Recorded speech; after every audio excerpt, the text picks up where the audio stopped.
Hey guys, it's Heidi. So I got the rays sewn, about to move on to ironing. I want to share with you guys the 3-step ironing process that I use, introduce you to the clapper, and we're going to do an experiment of clapper versus no clapper. So the first step in the 3-step process is to meld your seams. So you're basically going to lay pretty sides together. This is the wrong side of my fabric. Lay pretty sides together, flat, and just marry those threads into the fabric. So the stitches that you just made. Once you have melded all of your seams, you can move on to the second step. Okay, so the second step, we're still on the wrong side of our fabric. We're going to open this seam up like a book and use the toe of our iron to iron this flat. So it's kind of tricky, but keep going.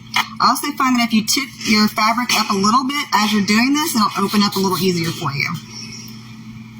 Okay, so now we're going to introduce the clapper. This is just a piece of hardwood that once you apply heat and steam, it sets a really good crease on your seams here. So I actually did this one with the clapper. You probably can't really tell.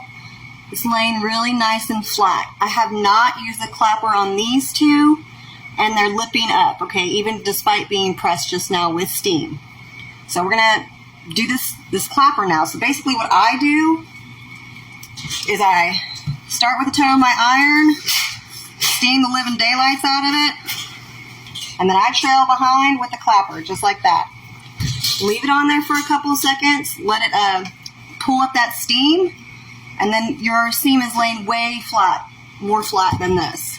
So can you see this? That's not flat, that is flat. Okay, here's a bonus tool I'm going to show you guys. This is a seam roll.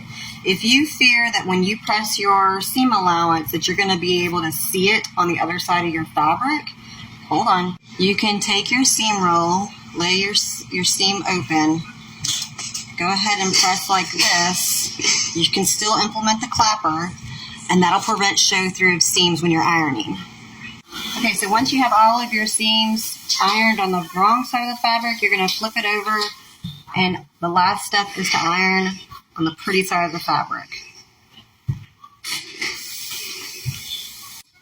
So here are the results of a 3-step ironing process.